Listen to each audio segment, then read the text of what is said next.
Excellencies, ladies and gentlemen, let's give our VIP a very warm welcome. Minister Chan and our Dean.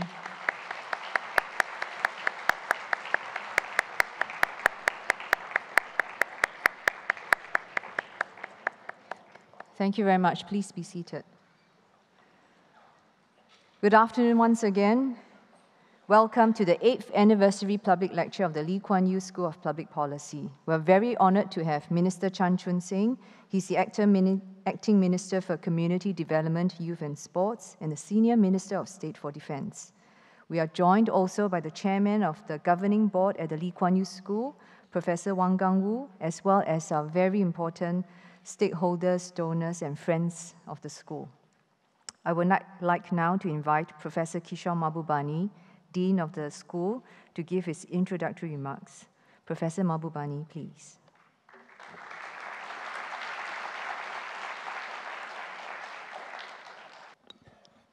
Thank you, Lillian. Minister Chan Chun Sing, Chairman of our Governing Board, Professor Wang Gangwu and Mrs. Wang, Excellencies, distinguished guests, students, faculty and staff of the Lee Kuan Yew School, ladies and gentlemen. It gives me great pleasure to welcome you to this 8th anniversary event of the Lee Kuan Yew School of Public Policy. We do want to thank you very much for taking time off your busy schedules to join us for this celebration this evening. And let me remind you, there'll be cocktails after this, and to celebrate this event. I also want to thank our distinguished guest of honor, Mr. Chan Chun Sing, Acting Minister for Community Development, Youth and Sports, and Senior Minister of State Ministry of Defense, for graciously honoring our celebration tonight, and also for sharing with us his reflections on making social policies. Now, some of you may know that I have a habit of making 3 points in my remarks, so I'll do the same today. My first point will be about the school and why we have lots to celebrate. The second will be about the book we are launching, and the third will be about the main lecture today. And of course, we are truly pleased to inform you that we have a lot to celebrate on this anniversary. The Lee Kuan Yew School's global partnerships and network have continued to expand over the past year. The Global Public Policy Network, GPPN, which the school, by the way, joined just 3 years after its establishment, has recently expanded to include 3 new members, namely the University of Tokyo Graduate School of Public Policy, FGV in Rio de Janeiro, Brazil, and the Hertie School of Governance in Berlin. And indeed, GPPN will be holding its annual meeting this year at our school in November and December. I'm also pleased to inform you that other schools around the world have reached out to partner with us. Last month, indeed, I was in Astana, Kazakhstan, to sign a memorandum of understanding with Nazarbayev University to help them establish their graduate school of public policy.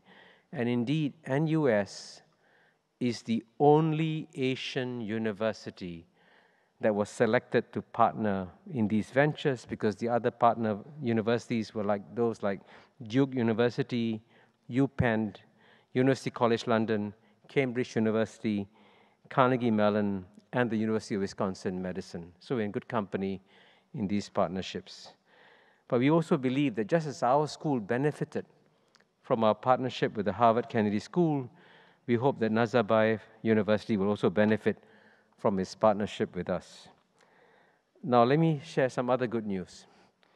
We are truly blessed that the school has had a tradition of announcing additions to our endowment of at least 1 million at its anniversary celebrations over the past few years. And I'm pleased to inform you that we can continue this tradition again.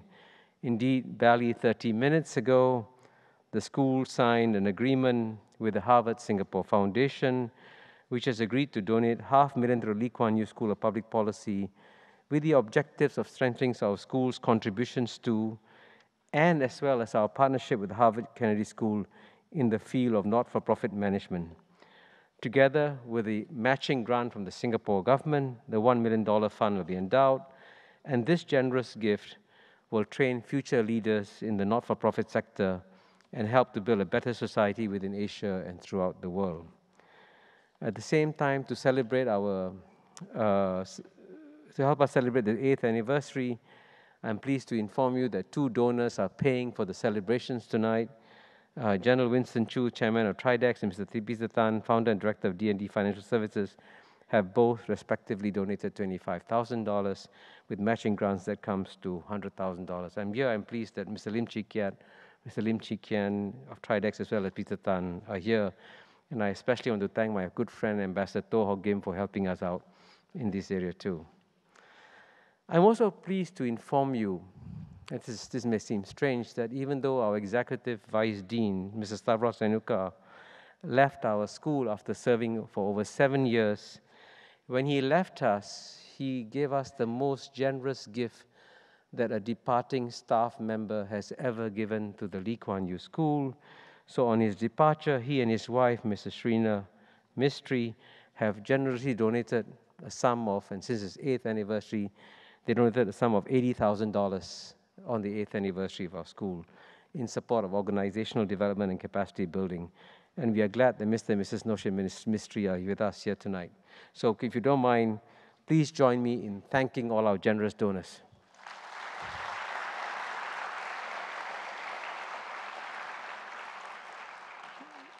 Indeed, it is the result of the generosity of our benefactors that our school, even though it's only 8 years old, has emerged as the 3rd best endowed school of public policy in the world. And ahead of us are only 2 schools with long histories, Princeton's Woodrow Wilson and the Harvard Kennedy School. So we do appreciate the support of our donors. At the same time, I have to keep on explaining at each anniversary why we have to keep raising money.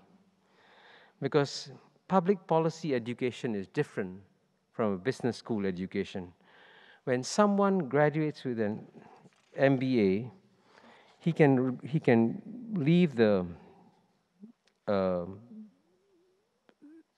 business school, go out, get a job, and treble or double his income.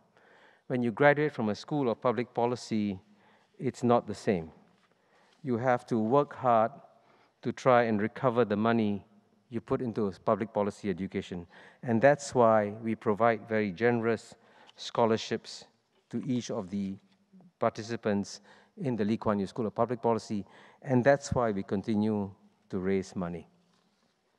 All this brings me to my second point, which is that what's unusual about our anniversary today is that we'll be launching a new book called, the title is up there, Lee Kuan Yew School of Public Policy, Building a Global Policy School in Asia.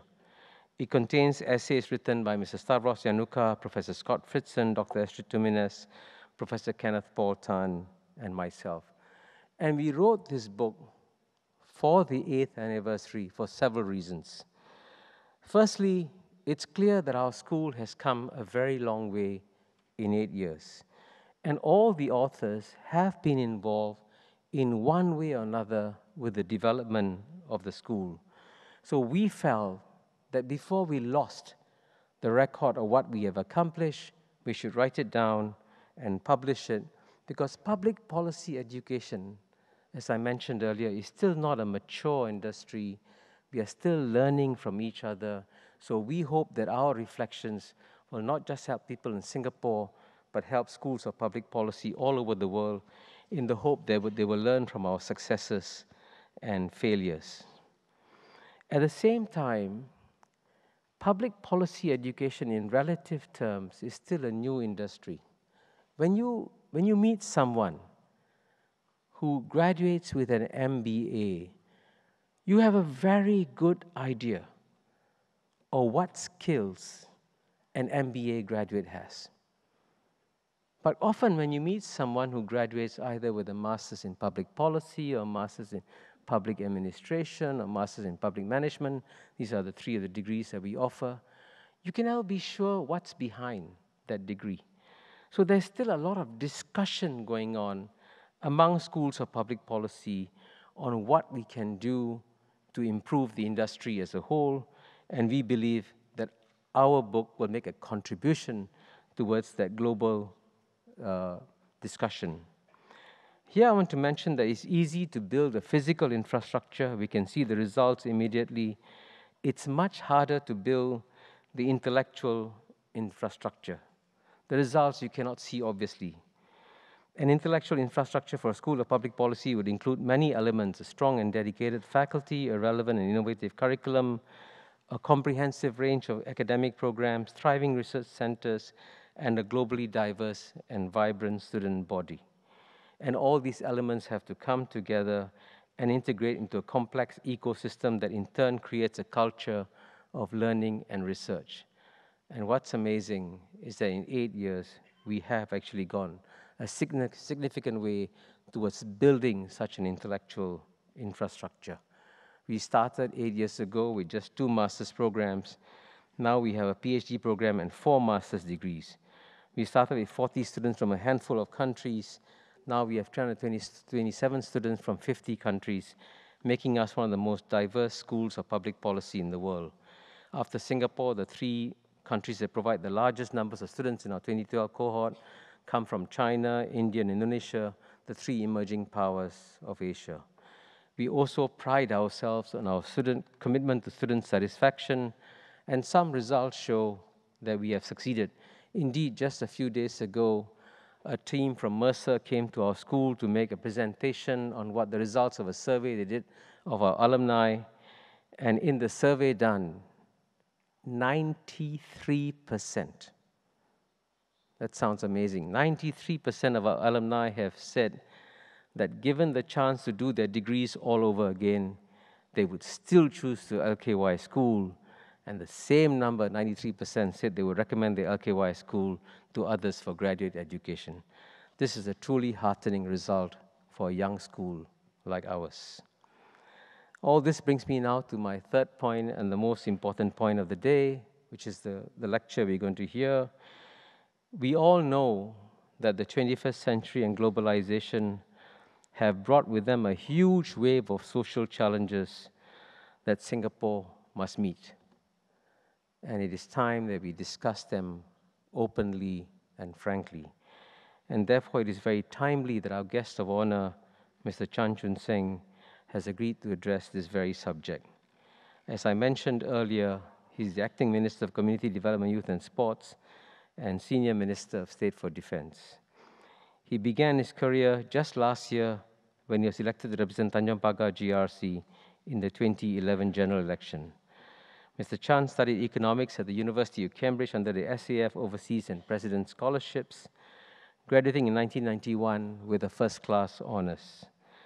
He has had an illustrious career in the military from 1987 to 2011, holding the positions of Commanding Officer of 2nd Battalion, SIR, Army Attaché at the Singapore Embassy in Jakarta, Commander of the 10th Singapore Infantry Brigade, Head of the Joint Plans and Transformation Department, Commander of the 9th Division, Chief Infantry Officer, Chief of Staff of the Joint Staff, and Chief of Army when he oversaw Singapore Armed Forces' contributions to reconstruction and stabilization in Afghanistan. In addition, Mr. Chan attended the U.S. Command and General Staff College from 1997 to 1998, where he was the first foreign student to win the Distinguished Master Strategist Award. He also completed the Sloan Fellowship Program at MIT with a Lee Kuan Yew Scholarship, graduating with an MBA in 2005. It is therefore my great pleasure now to call on Minister Chan Chun Sing to address us. Following that, there'll be Q&A, and we look forward to getting some very good questions from all of you. Thank you very much. Minister Chan, please.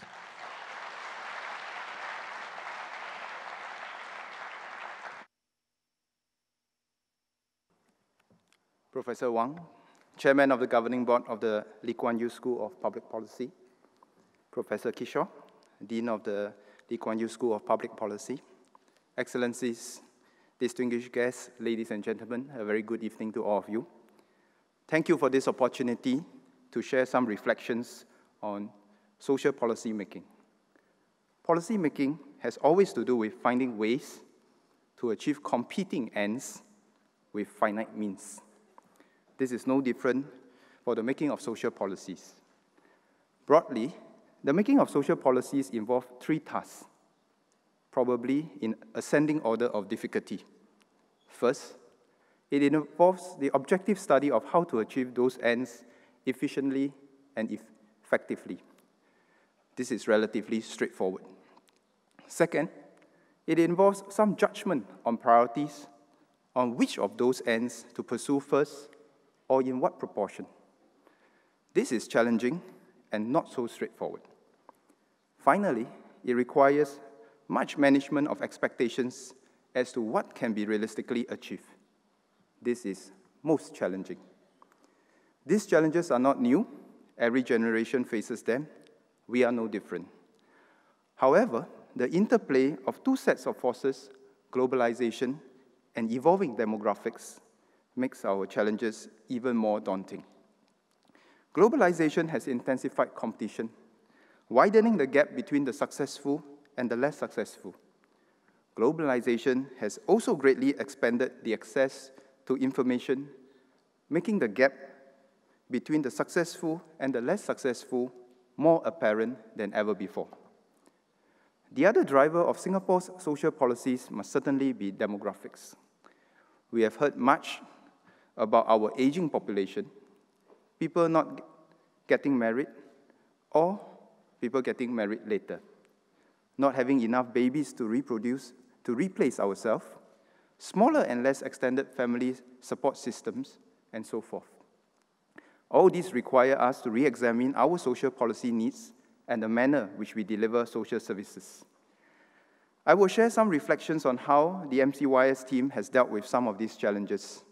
I'm sure many amongst the audience will also have your personal experiences to share, and I look forward to exchanging ideas with you later.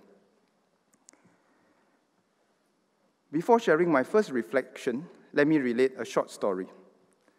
Once, there was a doctor who saved a king from the brink of death. The king was so impressed by the doctor that he wanted to confer upon the doctor the title, best doctor in his kingdom. However, the doctor declined. Instead, the doctor asked that the title be given to his eldest brother. The doctor explained that he is the youngest of 3 brothers, all of whom were doctors. His elder brother advised people to live a healthy life, eat well, and be active, to prevent them from falling ill. His second brother specialized in the early detection and treatment of illnesses. He, the youngest, specialized in chronic diseases and was only called upon when all else failed. As such, he deemed his eldest brother the best doctor in the kingdom, while his second brother would be next, and he should be considered the least worthy amongst the 3. My first reflection is an equivalent idea in social policies. It is better to prevent problems than to manage them after they have emerged. A glimmer of foresight beats perfect hindsight. The best policy is not necessarily the one that effectively manages the most challenging condition, but it may well be the one which preempts it. However, preemption is easier said than done. There are a few things we can and need to do better. First, like other sectors, the social service sector needs a future-oriented system to inform, forewarn, and preempt challenges that could be coming our way. We also need to do this better to communicate our current and future needs to others, especially budget planners. Let me illustrate with some examples. In the short term, if economists can forecast the direction of the economy, the social service sector can certainly tap such lead indicators to better anticipate our short-term social needs. In the medium term, as we build new housing estates, social service professionals have a duty to highlight the emerging demands for social service spaces to be incorporated into the urban planning norms, just as the number of trees and the width of footpath gets codified in our urban planning norms. In the long term, demographics tell us the number and type of elderly and family issues we have to manage. We should also keep an eye on changing client needs and expectations and adapt our design to deliver better social services.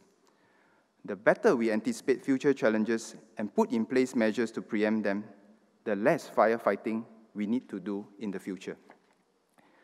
The competition for scarce resources will always be a challenge, especially to obtain resources to preempt challenges. It is not easy for budget planners to justify the allocation of resources to manage issues which have not emerged.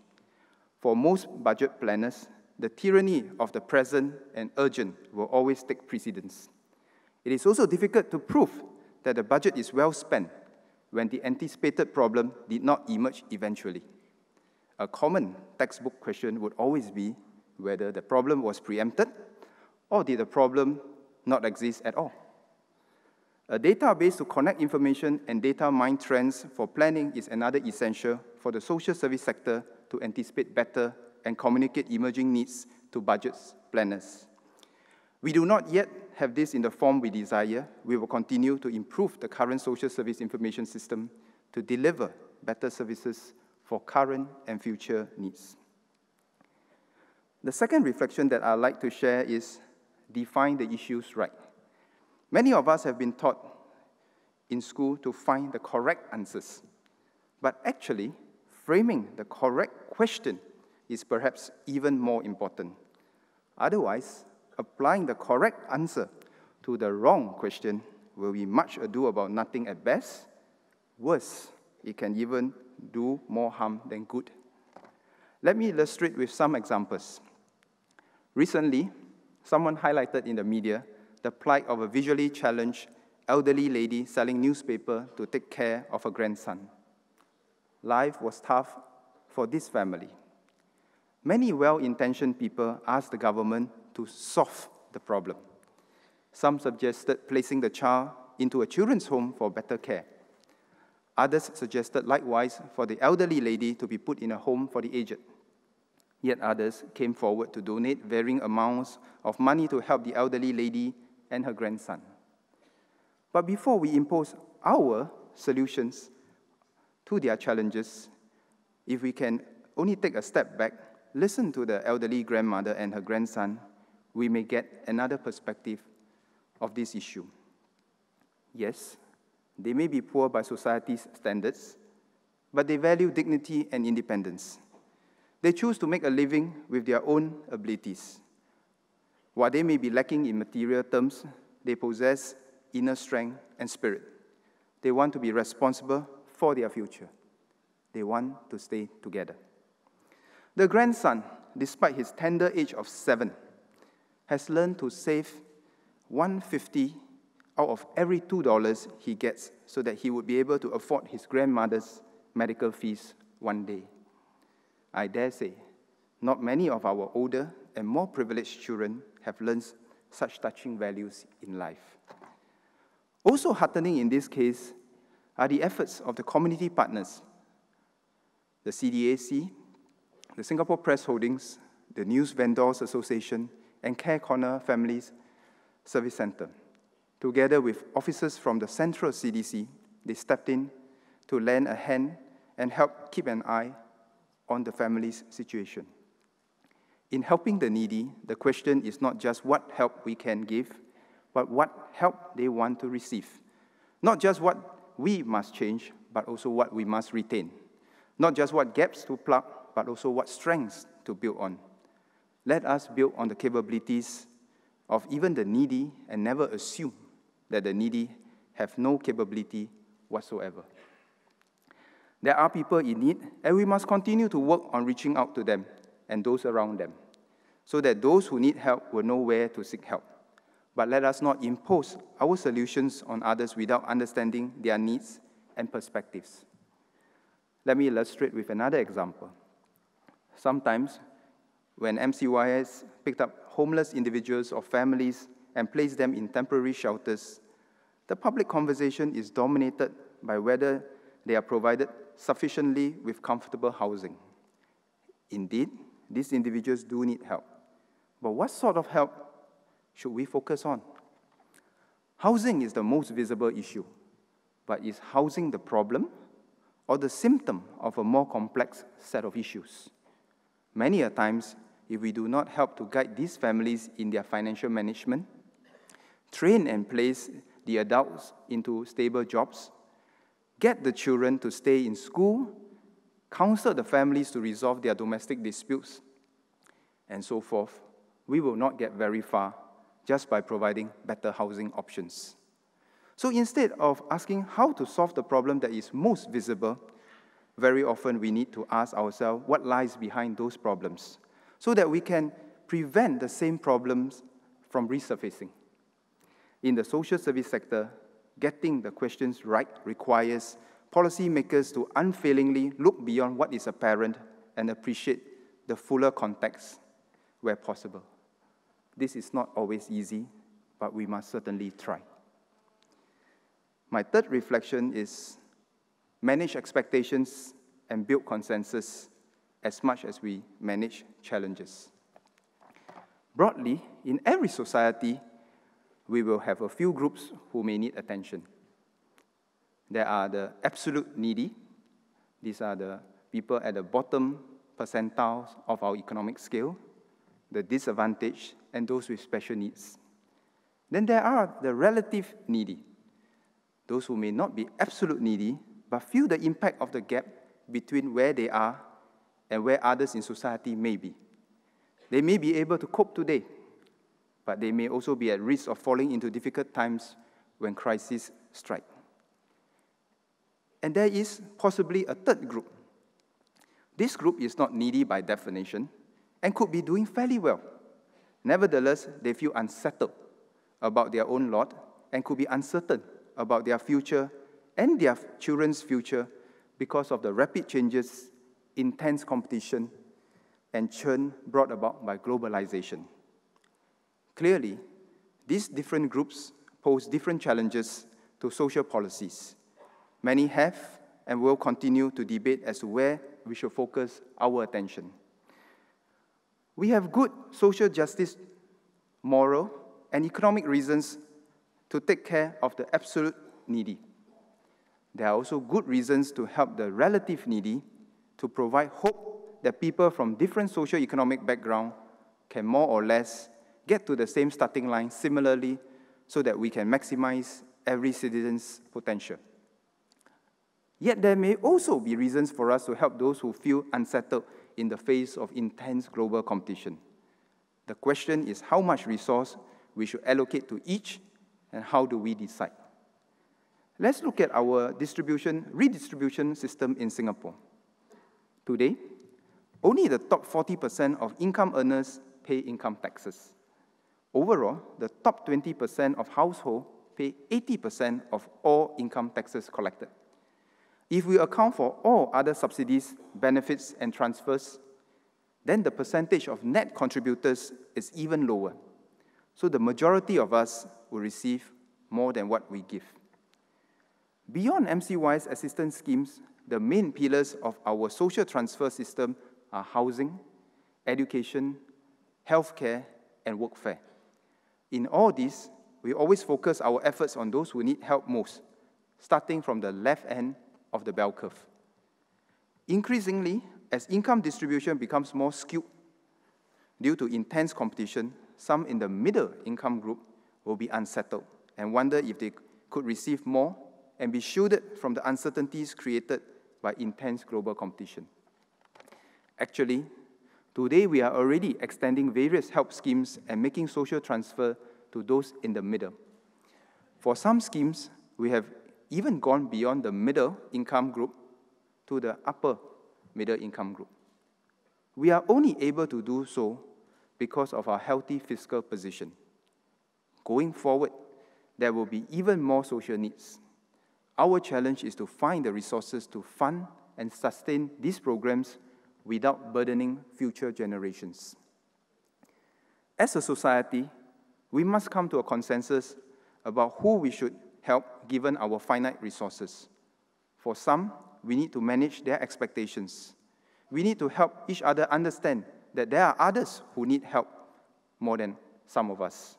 As beneficiaries of opportunities that the system has created, we too have a responsibility to help others who are less fortunate. That while we can't shield our people entirely from the effects of intense global competition, we can and will certainly prepare our people to stand up to it. Managing expectations is not an easy task, but we need to be frank with ourselves on the challenges, trade-offs, and choices that we have to face. Otherwise, we do injustice to our conversation. My final reflection this evening is, all policies can be expected to have unintended consequences. Minimize those that can be anticipated, adjust along for all else. Let me illustrate this with the concept of universal subsidy for childcare. We would like to make childcare services even more affordable and push up quality further where possible. So will universal subsidies for childcare services alone ease the affordability issue and improve quality? Unfortunately, the answer is not so straightforward. Who stands to benefit from universal subsidies is not a given, but something that depends on the responses of parents and childcare operators. First, subsidies do not necessarily mean greater affordability if supply is inelastic. If we are unable to increase the supply of quality teachers and available spaces, then higher demand may just lead to higher prices. This will create even more angst in the short to medium term until the market can adjust. Secondly, unless there are clear benchmarks and good understanding of the true quality of childcare services, subsidies can also lead to a flight to perceived quality.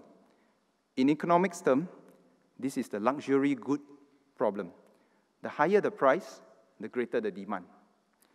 Instead of using the subsidy to mitigate the cost of childcare services, some parents may be tempted to channel the additional help to pursue more expensive services that they perceive to be better.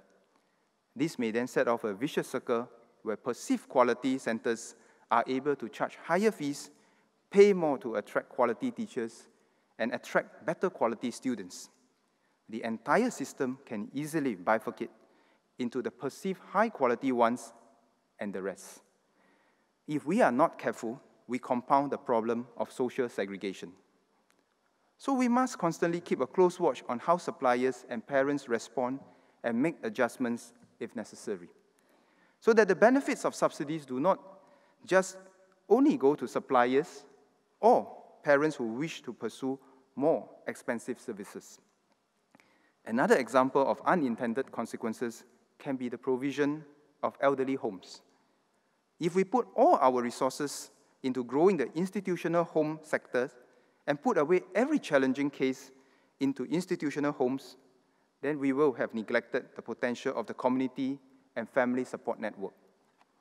On top of that, the cost of institutional care may spiral upwards as we eventually run into space and manpower constraints. More importantly, this will also mean that the elderly will not be able to age in familiar surroundings with their family. But if we insist that all elderly be cared for in their own homes, we may not be able to provide the adequate level of care in complex cases. Families may also face immense challenges and pressures if they are not equipped to deal with complex care needs. Hence, our task must not be to go for a one-size-fits-all solution. We must aim for a variety of options and allow people to have choices. The eventual mix of institutional, community-based, and home-based care will be decided by the people. Our job is not to predetermine the final mix, but to allow the different solutions to coexist and let the society decide on the final mix. Otherwise, we will have more unintended consequences than we have planned for. Yet another example may be the debate between a bottom-up and a top-down directed approach to building a social service sector.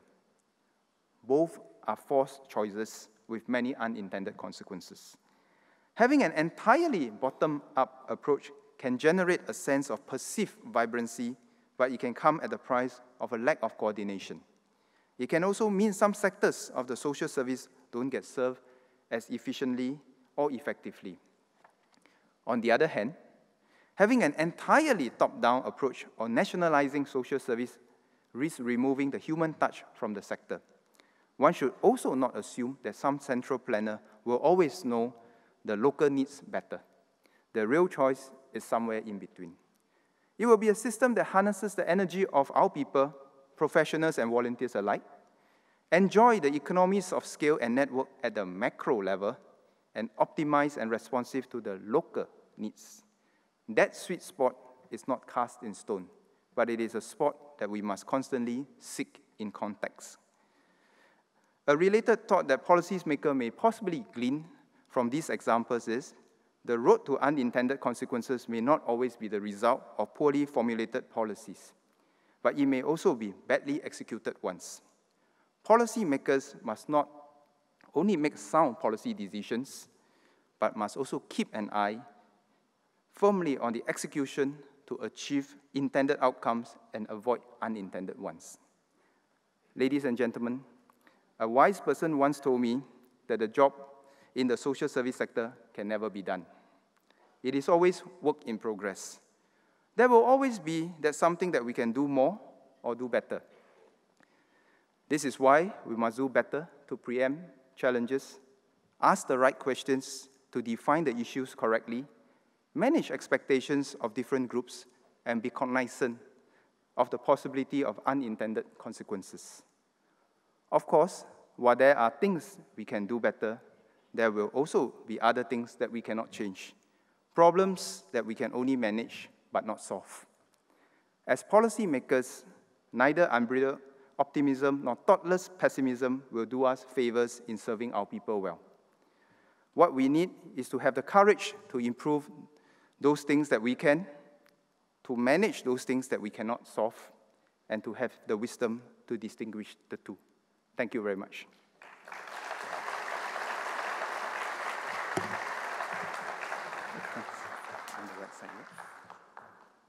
Thank you very much.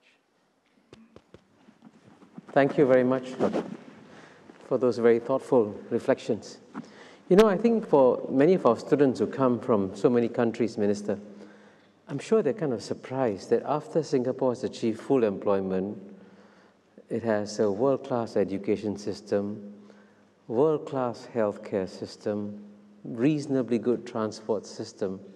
Why is there social tension? Why are there social tensions in Singapore? I mean, why aren't we all living in nirvana?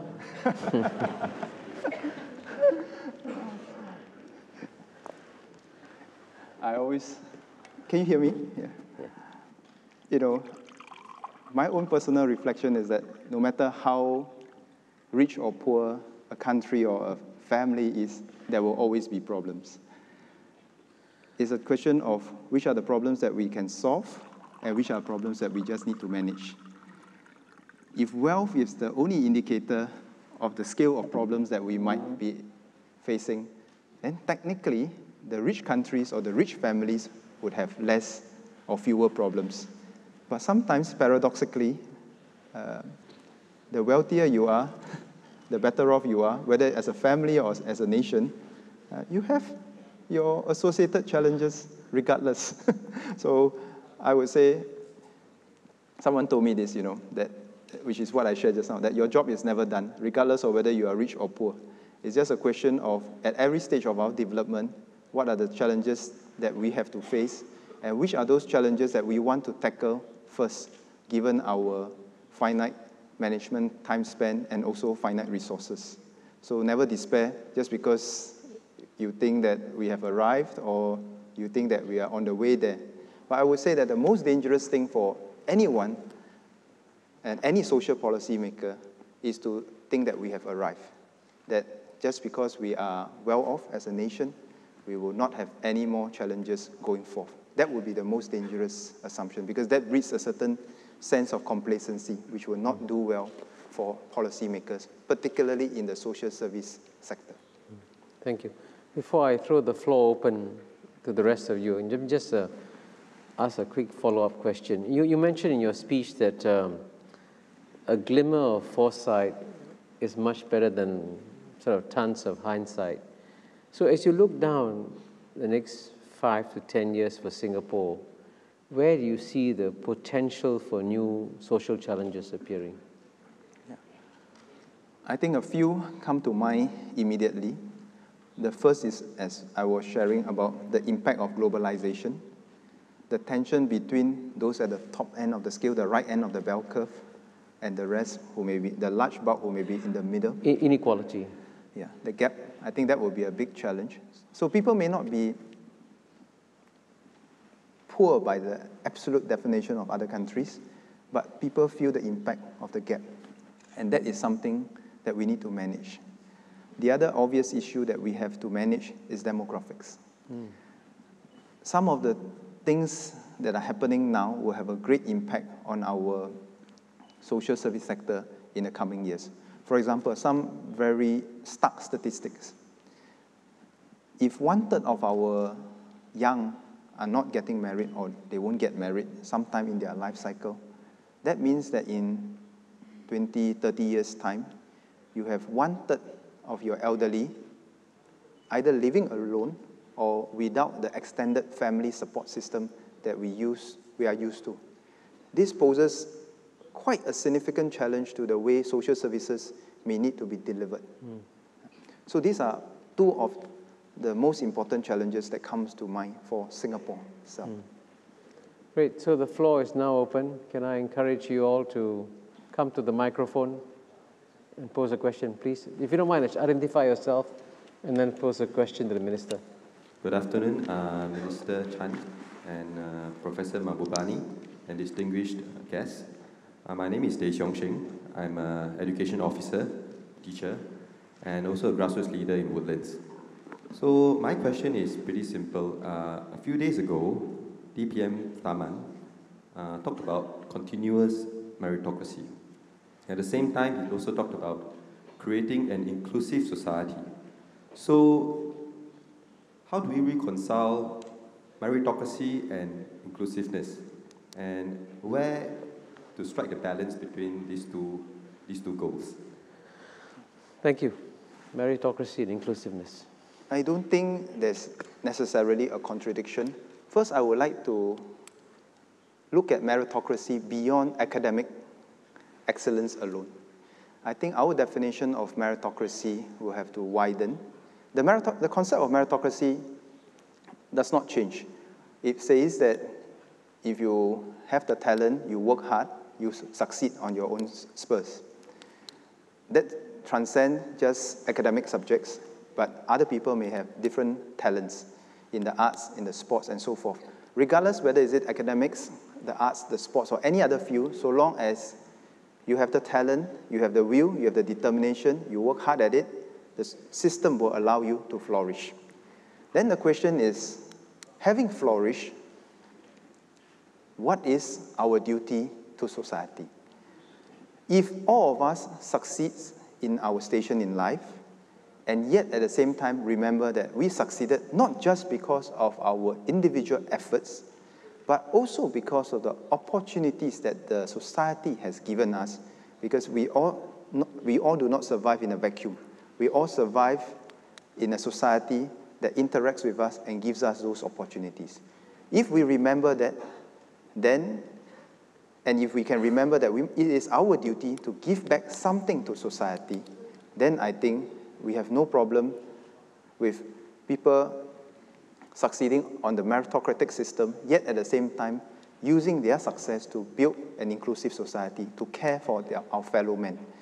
Because regardless of which society we live in, there will always be people who are successful and people who are less successful. And if you read some of the academics, some would be a bit more cynical and say that, well, some people succeeded because of hard work, some people succeeded because they are plain lucky. Regardless whether they succeeded because of hard work or they are just plain lucky, they succeeded in a context, and that context is the society. It is the substrate upon which their success is built on. For all who have succeeded, if all of us can just remember this, to do something and give back something to society, then I think we will be well on our way of building an inclusive society. Thank you. Can I just confirm, can you all hear clearly at the back? Is it okay? The sound is all right? Okay. The lady over there then, please. We'll go around in anti-clockwise fashion. Hi, my name is Hidayah. I'm a full-time student at Lee Kuan Yew School of Public Policy doing a Master in Public Policy. I have a question regarding our much talked about fertility issue. I'm from Singapore, by the way. Sorry, which issue? Fertility issue. Fertility. Oh, I'm also a mom, so I have done my national service. So this is not, the fertility issue is not just a social issue, it is also largely a gender issue.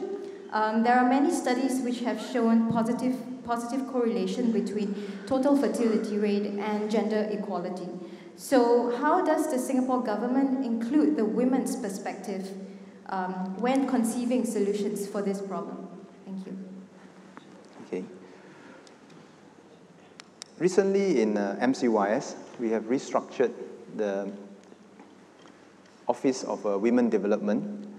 We have put focus on this institution, because we perfectly agree with you that when we look at all these issues, we also need to look at the issues of how the women perceive the issues and the challenges. And we want to pay a lot of attention on how we tackle some of these challenges going forward. This thing about gender equality, I think many countries try to legislate it. I think beyond legislation, there must be something more, in my own personal opinion. There must be something more. The society must come to a consensus on what kind of society we want. You know, if it's just pure legislation, then actually, and if the society doesn't agree with the legislation, then people will find all sorts of ways to go around it. So the important thing is to educate and to build that consensus as we go forth in society. Even for many established societies like the American society or other European societies, some of them took many years before they get to where they are today. And by comparison, we have achieved much, but I would also say that there are many more things that we have to work on, so we cannot be complacent that we have arrived. Thank you. The lady over there, please. Yes, go ahead. Yes. Sung from the Disability People's Association. I'm the Honorary Secretary. I'd like to talk about the issue of inclusiveness too. I have read the Enabling Master Plan, and reading from it, it will appear that the early intervention program for infants and childcare and children seems to require a bit more further working on. You mentioned earlier that early detection will lead to better intervention and preempting future problems. So likewise, I'd like to know, how are preschool teachers or educarers in the childcare sector being prepared to detect early children with special needs and intervene accordingly? I think this is an area that's very lacking at the moment. I don't think we can just let the VWOs handling disabled children to continue doing so, because more and more children with special needs are being mainstreamed at an earlier age, and I think there's need much more to be done at that level to equip the preschool teachers as well as the educarers accordingly. So I'd like to know what the ministry is doing about this matter. Thank you. Yeah.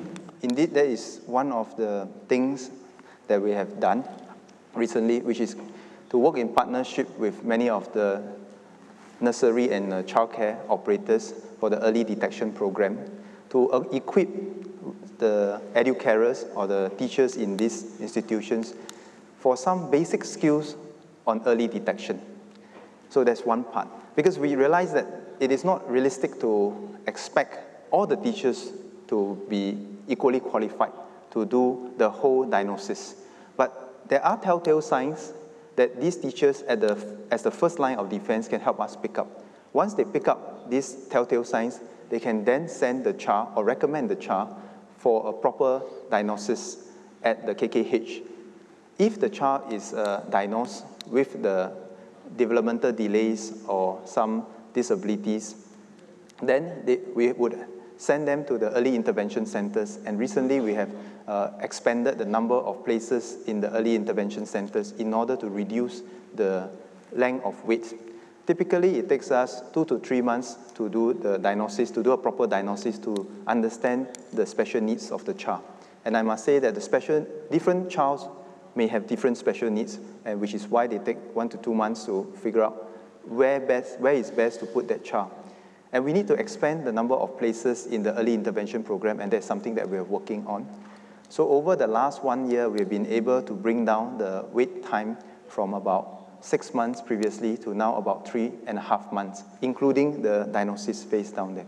So indeed, those are things that we want to do better, because we believe strongly that if you can detect early, and if you can apply the correct intervention early, then there is that much greater chance that the child would be able to develop to his fullest potential. So this is indeed something that we have started doing last year, even prior to the completion of the Enabling Master Plan. So now our challenge is to go forth and to share with more teachers in the sector some of those symptoms that should be picked up as they handle the many children every day. Thank you. The gentleman in front, then I'm going to come to the mics at the back. I'm coming with you. Yes, gentleman in front, yes. Good afternoon, Minister. My name is Chris Williams. I'm from Monash University, alumni here in Singapore. You have an interesting variety of challenges that you've outlined in your talk, from the preemption through the managing the expectations, not having something being driven from top down, but then also having some of the trying to achieve scales that bottom up can't fully achieve. I was quite interested in the role of feedback and how feedback, particularly these days with social media, how the role of feedback sort of comes into play, but particularly because of the growing gap between rich and poor, but also in a lot of cases the people that most need help are not the people who are making a lot of noise. They're quiet in the background, just going on with their lives. So going forward, how do you see, or what do you see are the most effective ways which you're able to get feedback to inform the policies that you plan to develop? Okay, let me tackle the issue of feedback from a few dimensions. There's one set of loops that has to do with policy making, the feedback loops there. The other one has to do with how we actually execute policies to make sure that the policies are delivered well to achieve those intended outcomes. So let me start with the macro feedback loop.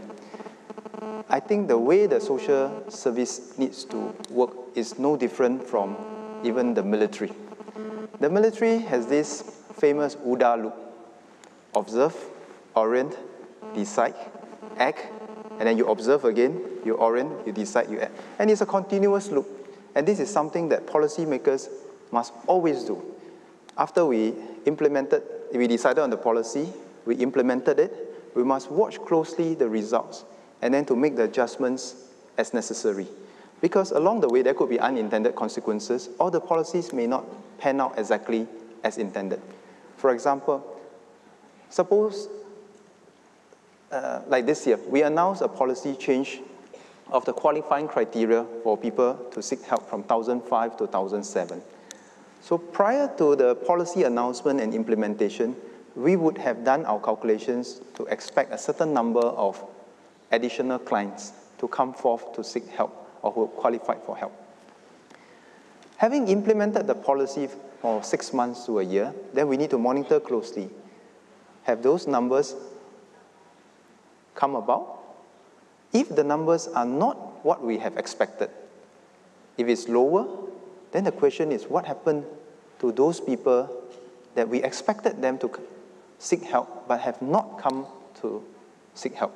Maybe there's some problems with the delivery mechanism. Maybe there's some problems with the way the information has been passed to them.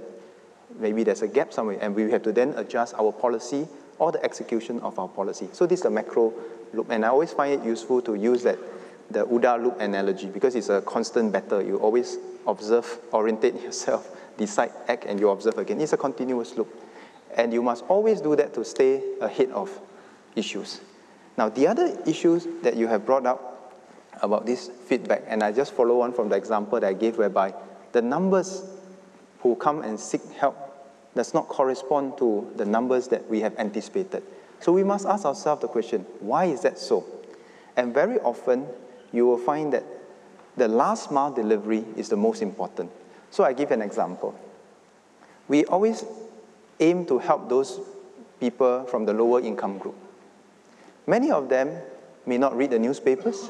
Many of them may not even speak English notwithstanding that they have stayed in Singapore for a long while, then the question is, how then can we bring the message to them and make them aware of the help that can be obtained? So I always joke that there are the false positive and the false negatives when people come and look for help. There will always be people who come and look for help and are very creative, and they may not be deserving of help. But these are usually a very small number, and we hope that they stay small. But these are the false positive. My greater concern is the false negatives. These are people that never come to look for help because they don't know where. And this last mile delivery is a painstaking process. For all the grassroots leaders, they will know that they have to go around to the flats, each and every one, to knock on the door, to find out whether someone is trapped in his own world, in that house or that apartment, without the ability to seek help, and then we have to deliver the help to them. Frankly speaking, if the person can come and look for help, I am less worried because at least he knows where to look for help. I am most concerned with those who do not even know where to look for help. Then the last thing you mentioned is something about social media. Social media can help us in a few positive ways.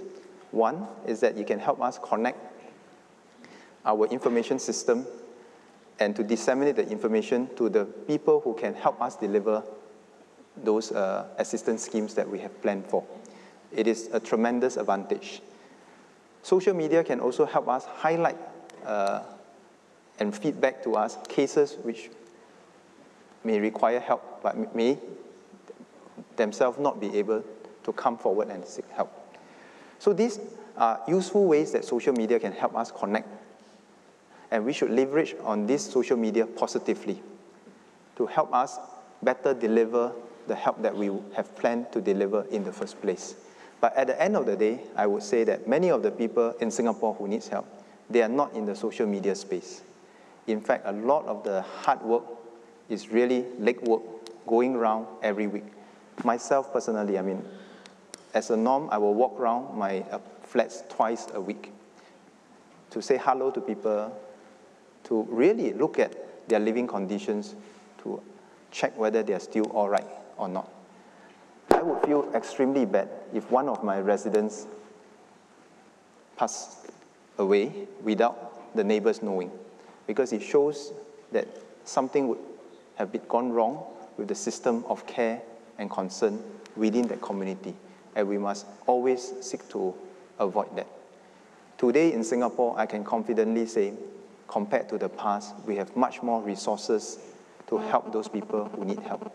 Our challenge is not just how much resources we have. Our challenge is really about the last mile delivery to get the help to the person who needs it most. Now, let me go to the upper level gentleman at the back there. Please go ahead. Go ahead. Yes. Kishore, can you hear me? Yes, yes. Okay. Good evening, Minister Chan. Allow me to first inform you that a retired Lieutenant Colonel had spoken highly of you in the Lee Kuan Yew School lobby recently. Thank you.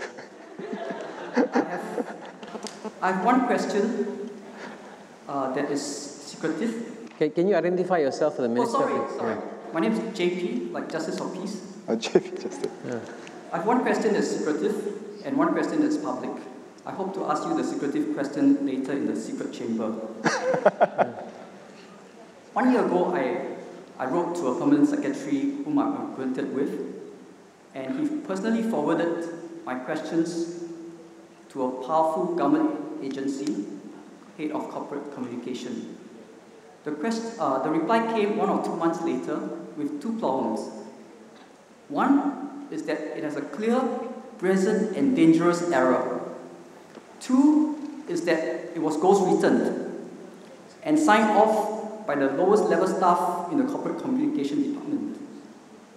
The kind that answer your call when you call the inquiry line, and I've spoken with her before, she could not possibly have written that email, which involves some complex questions. So I'm very concerned about the amount of ghostwriting that goes on,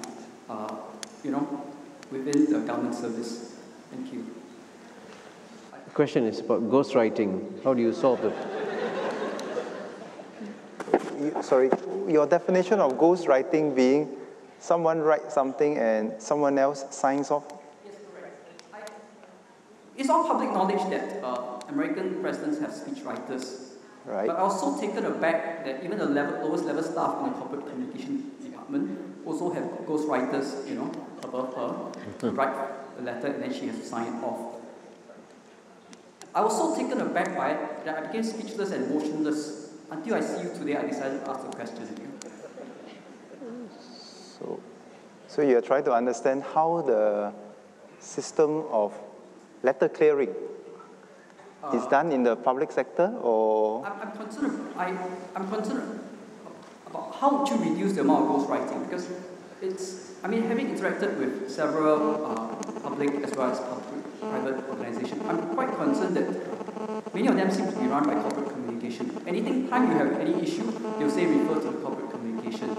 And I'm concerned about, you know, the fact that even a strong, powerful government agency can have a ghostwriter writing something off and sign off by the lowest level staff. I think the fundamental question is, why is it that by the way, as a former government servant, I can tell you the answer also. That all letters that they send out, they always say, for the permanent secretary. So it's written on behalf of the institution.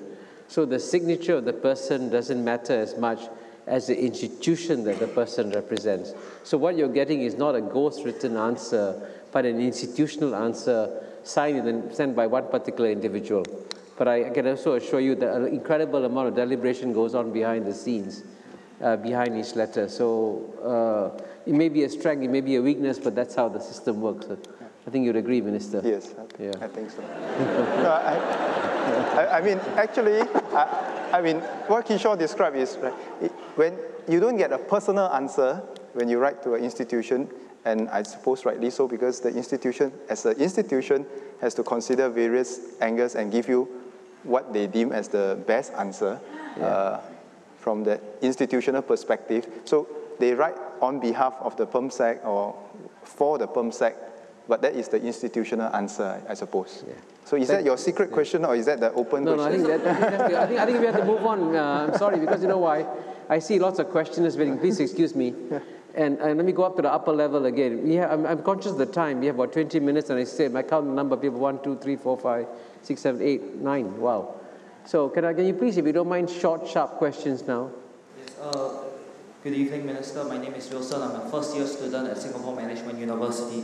You talked quite a bit about preemption and prevention earlier in your speech. You have spent almost 1 year in office. So what do you think are issues which are like just over the horizon, which Singapore has not really seen yet? Singapore, it is not in the public mind that there is an issue which may boil over, which may be a problem in the future. Are there any such issues? And if so, what is the ministry trying to do with such issues, sir?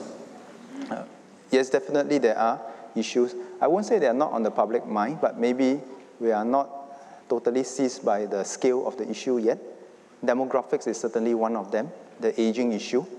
How many elderly homes we need, what kind of community care options we need to develop, and how do we grow that market for the community care options so that in time to come, we will have adequate providers with sufficient experience and capabilities to deliver those services.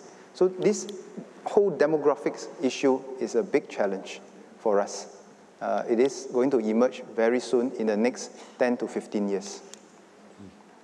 Thank you. Next question in front here, please. Yes. I'm Ko Bak Song, a former adjunct associate professor of the LKY school.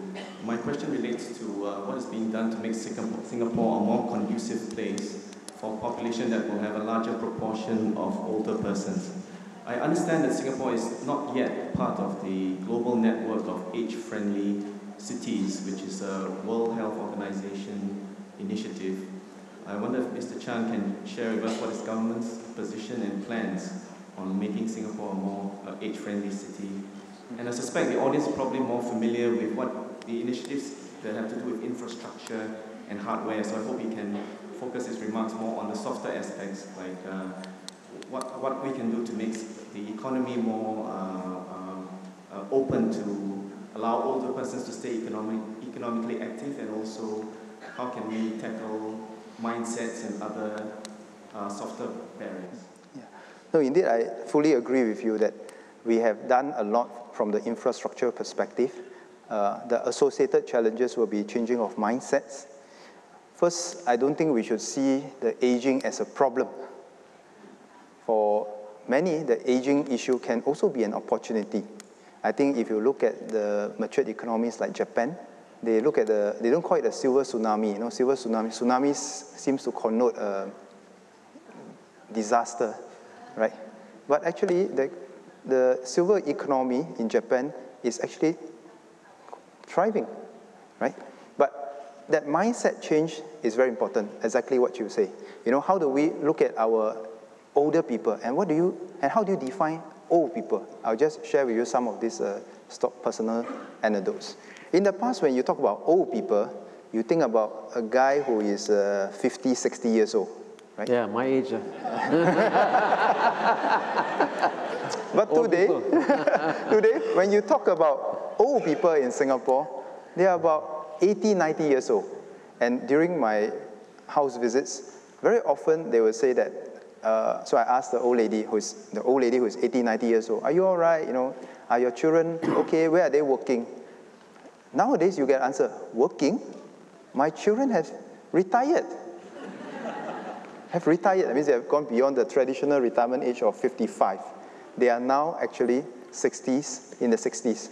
So the whole thing has changed, and the way we see old people cannot be the way we see old people in the past. I give a very good example, a positive example of the Lions Befriender. The Lions Befriender used to look for young people to befriend old folks, to help them and to talk to them, to keep them company and so forth. After a while, the Lion Befrienders figure out that if you keep looking for young people, you will run into a mathematical problem. There are just fewer of them than the old people. And many of the young people are economically active and they have many preoccupations. Then they thought about it. Why must the befriender be another young person and why can't it be another old person? And they went around to recruit many of these older people to be befrienders to other old people. And strangely, they found that these older befrienders are much more mature. It gives them a sense of purpose of what they can accomplish rather than someone who's just sitting back and waiting for others to come and help them. And this is a subtle change in the mindset, but it makes tremendous difference to the way we see old people and what they can contribute down there. From the government perspective, we know that aging issues are not a single ministry issue, which is why we have a standing committee, the Inter-Ministry Committee on the Aging, we call it the Ministerial Committee on Aging, which have participation from MCYS, MND, the unions, and so forth, to resolve exactly some of those issues that you talk about. Even taxi drivers, you know, recently we increased the age of the taxi drivers because we don't think age should be the number that determine the qualifications, but it is really your health, your driving skills that should determine it. If you can go for annual currency tests and you pass them, then age becomes just another number. So we have to move beyond just using age and seeing age as a numerical figure that determines things, but to really look at how an individual health and his reflexes and so forth can contribute positively to society. And there are many things that I think we can learn from some societies like Japan, where they make full use of their elderly population to contribute actively to the community. Minister, we have about 15 minutes and lots of questions. Do you mind if I just take all the questions? Okay. Yeah. Then we can just take notes, Yeah. you and I, and then we can. And if you don't mind, if you can all be very short and sharp, we'll take all the remaining, 7 questions quickly. So if you don't mind, we'll start with you. Yes. Yeah, Paul Tambaya. I'm still doing national service in uniform. My question actually relates to some of the regressive aspects of the economic structure in Singapore. Because you mentioned that 20% of the population is paying 80% of the income taxes, but as my friend Mr. Leong Sihian has pointed out, they actually control 90% of the income. And in a society where there's no capital gains tax, no estate duty, and the GST contributes a significant portion to, together with, of course, the sin taxes like gambling taxes, alcohol taxes, and some of these other taxes.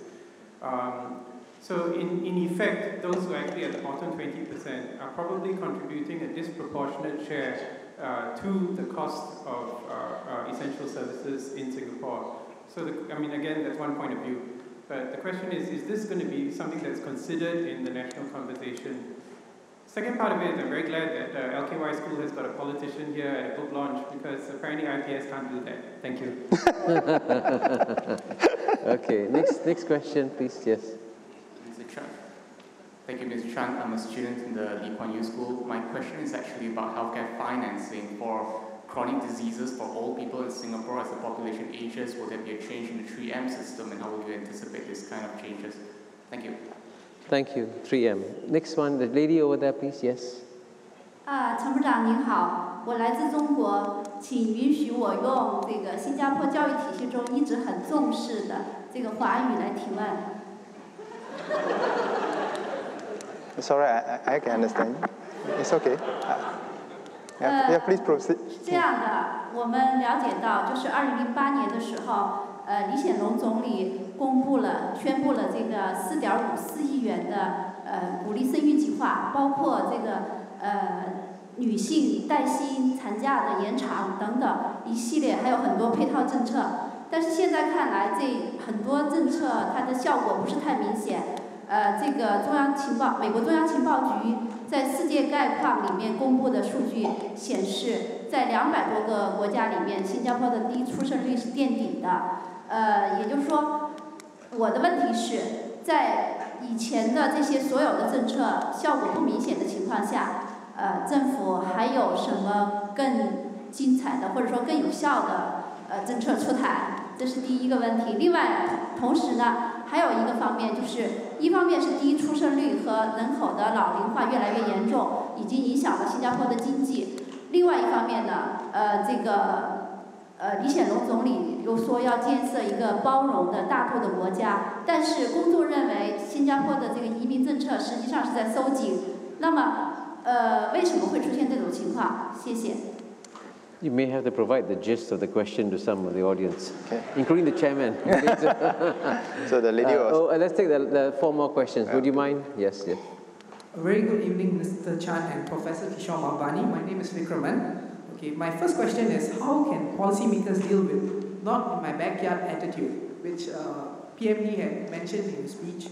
And the second question is, though it's regarded to be good to give paternity leave, my concern is whether it will affect our productivity. Thank you. The gentleman behind you, yes. Good afternoon, Minister Chan, Prof. Kishore. My name is Farhan from Volunteer Singapore. Just have 2 questions actually. One is, what is your perception of the level of social responsibility and active citizenry of our current youths? Are our young doing enough for society?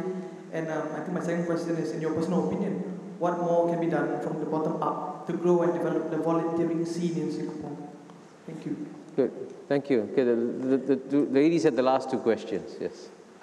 Good evening, Minister Chan. I'm Deborah from NUS, and my question is, in your opinion, what is the political impact of the increasing number of migrants in Singapore?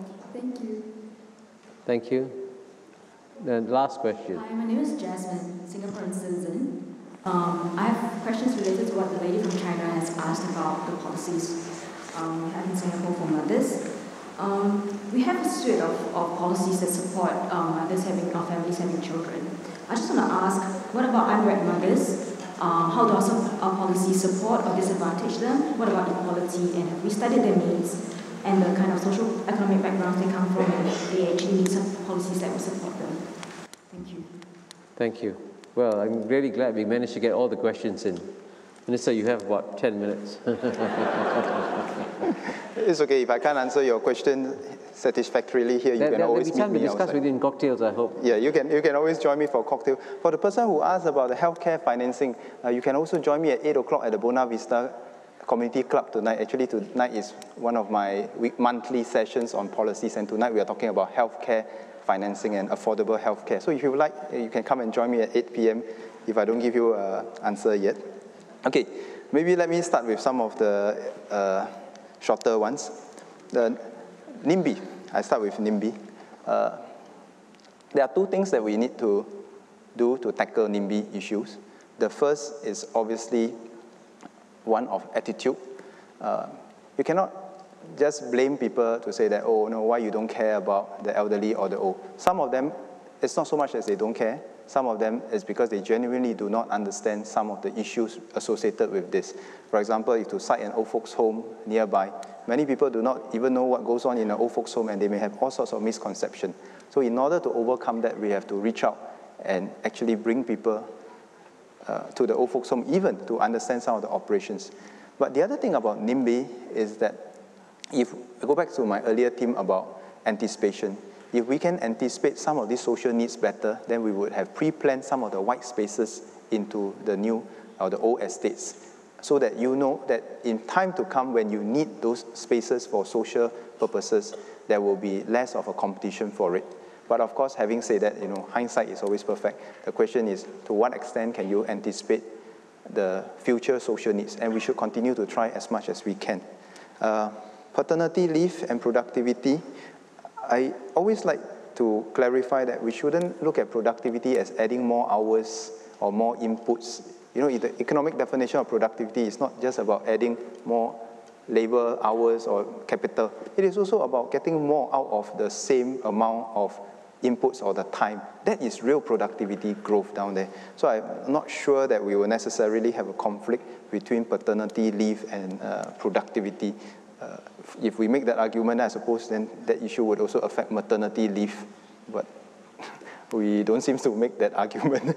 Okay, but the real issue is not just about maternity leave and paternity leave. The whole issue of procreation is not just about tangible incentives. I think that part, the government can do so much to help people with the cost of education, housing, so on and so forth. Those are what I call the tangible issues. There are another set of issues that we all have to play our part in the community and so forth, and those are the intangible aspects. Those issues have to deal with the value system, the way we hold priorities and see priorities in our own life, and so on and so forth. Frankly speaking, if you ask anybody who has started a family, very few will tell you that they calculate until the nth degree how much does it cost to bring up a child or even to marry a wife. I think sometimes we forget about that. The other part of the conversation is that the joy of family life, the joy of parenthood. Of course, there will be sacrifices. Of course, there will be pains along the way. But there are also joys that money cannot buy. And we sometimes have to take a step back from our busy schedule and ask ourselves, why are we working so hard for? Ultimately, is it not for our families?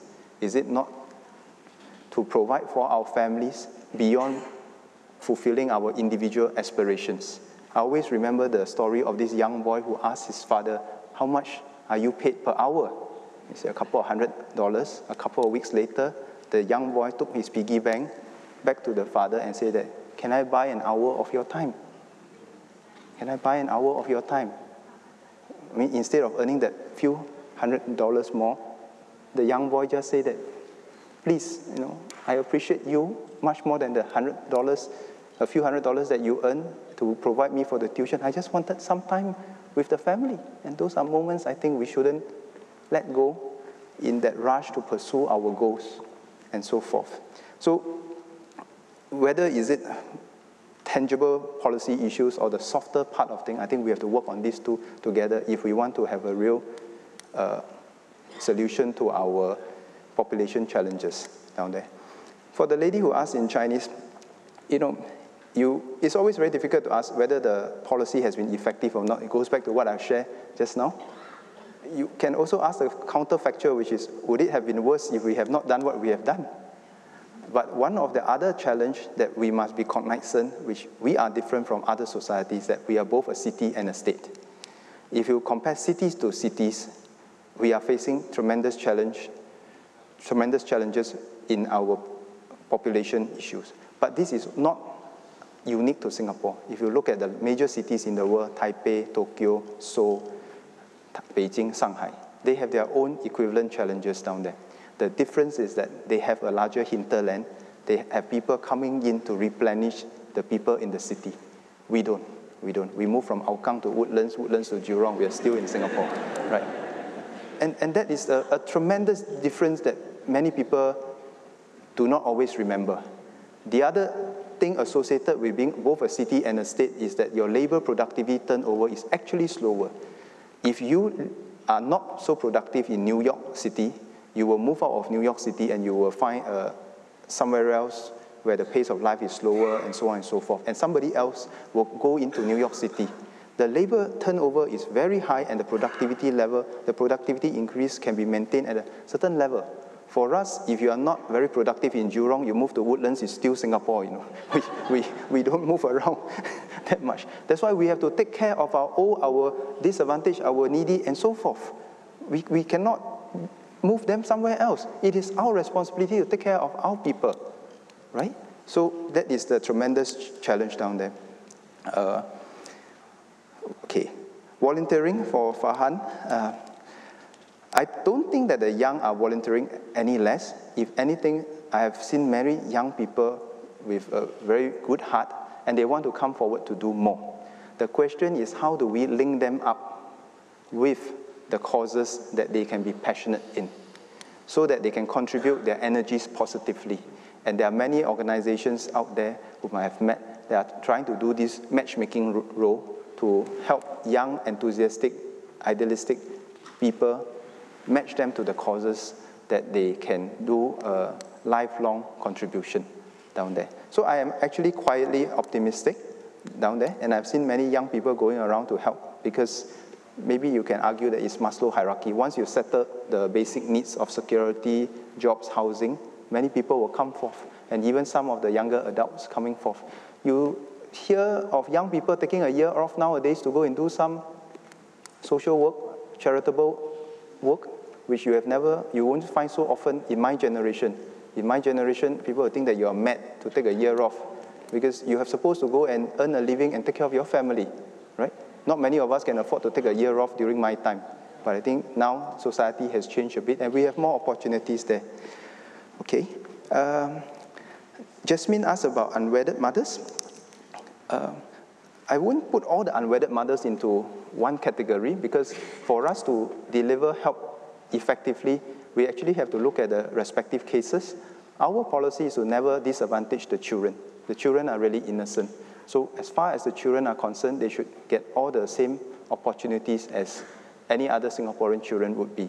But when it comes to helping unwedded moms, you have to look at their cases, each and every one, uniquely, because some of them may need a job, some of them may need financial help, but I would say many of them would need a guiding hand to help them out. Many of the social issues in Singapore is not just about money. It is about having enough volunteers, having enough good people to come forward, to be role models, to help those people in need, to get them out. It is easy to make a monetary contribution, regardless of the amount. It is more difficult, but much more important to get a volunteer to come forward and help that person on a prolonged basis to get them out of the difficult situation they are in. Some of those families that I've seen in the rental housing, in the interim rental housing, housing is a symptom of the problem. The deeper problem has to do with their financial management, getting them to stay in school, getting the adults to hold on to their jobs. If all these are not resolved, then even if you give them a better housing, it doesn't solve the problem. So that would be how I see the issues down there. Migrants, I just want to say that I said this previously in one of the sharing sessions with, I think, IPS. So don't worry, I do visit IPS and I do talk to IPS. No, migrants is really a last resort. There's always a three-pronged approach to making sure that we continue to sustain a quality life for our people.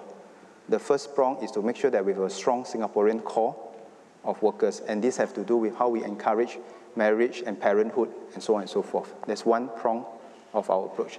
The second prong has to be how we structure our economy to boost productivity, either by revamping our processes, investing more capital, and so on and so forth. Only when these two cannot, then we will complement with having some immigrants. And we can only take in immigrants as much as the society can accept. You cannot move at a pace which the society cannot accept. And that must be. So between these three options is that delicate balance of finding that sweet spot of what you can do in your policy sphere. I don't think it's predetermined as to where is that sweet spot between making sure that there is a strong Singapore core, encouraging marriage and procreation, families and so forth, increasing productivity, or bringing in some migrants down there. Okay. Healthcare financing and the 3M, as per all policies need to be constantly adjusted according to circumstances in context. The 3M is working quite all right for us now, but we are never complacent because we'll continue to look at how we can improve this. Because no matter how you design policies, there might be some areas that you are not able to address adequately at a certain point in time. There might also be areas that will require you to have new solutions as the circumstances evolve. So my reflection is never be complacent. The worst thing that you can do is to assume that a policy will be valid forever, and then that will be wrong. Okay, so inclusive society, foreign immigrants, and I think the first question, economic regression. Paul. The economics question. Yes, to answer to Paul, yes, it will win the national conversation. The issue is always not so much as whether we want to help people or not. I think we all agree we want to do more, we want to do better. The question is always how to do it in a sustainable way. And I'll be happy to share with you how we have been able to achieve that fine balance thus far and what are the challenges going forward. Going forward, you have more social needs, you have more demands from various groups. The question is where to find those resources, where to find those resources. It's not an easy question. It's not as if that we have unlimited resources. Every step of the way, we have to think very carefully whether we can sustain the help that we give, not just at a single point in time, but also going forward, and without burdening our future generation. That is the only responsible thing for us to do. Otherwise, we also give false hope to the people that we are helping, right? You have seen many other countries, they provide all manners of help in an electoral cycle, and then the next electoral cycle, somebody comes along and they can't sustain that kind of help, and then you get into trouble. We hope not to get there, down there. So this is a work in constant progress. We are fortunate now, as a PM shared during his National Day rally, we have a healthy reserves that gives us a bit more money to take care of some of these social issues.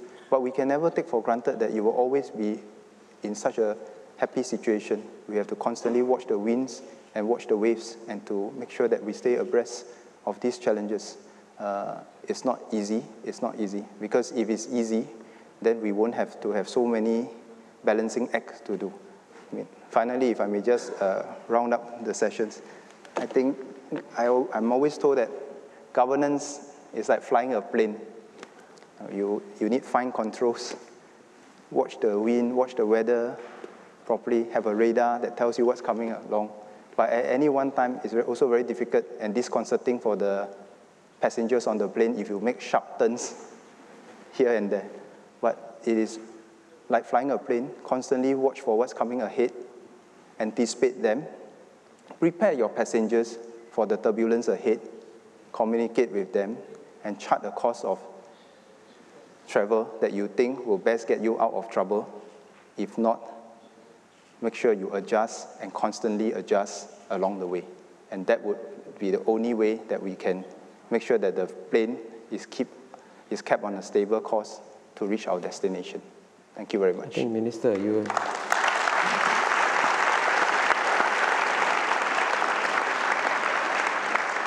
I think you demonstrated, Minister, that Singapore hasn't reached nirvana yet. Yeah, that we have lots and lots of challenges. And also, by the way, I think the discussion today also shows the value of public policy education, because many of the challenges that you discuss, Minister, actually the challenges that are actually discussed in the curriculum of a School of Public Policy. And that's why it's very appropriate to have this discussion today. And that's why it's very appropriate to have your support for us on the 8th anniversary of the school. So please join me once again in thanking the Minister for honouring us. Thank you, Minister and Dean. We've now come to the next segment of our program today, which is the book launch of the Lee Kuan Yew School of Public Policy, Building a Global Policy School in Asia. May I now invite Professor Wang Gang Wu and the co-authors of the book, Dr. Kenneth Paul Tan and Dr. Astrid Jimenez, to join Minister and Dean on stage, please, for the launch.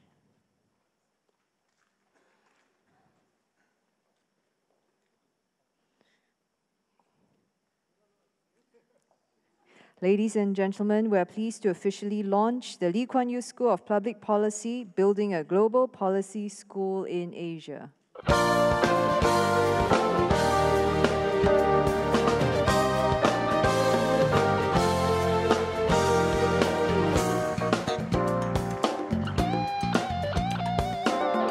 Ladies and gentlemen, please join me in thanking Minister for sharing his insights during his address and for launching our book.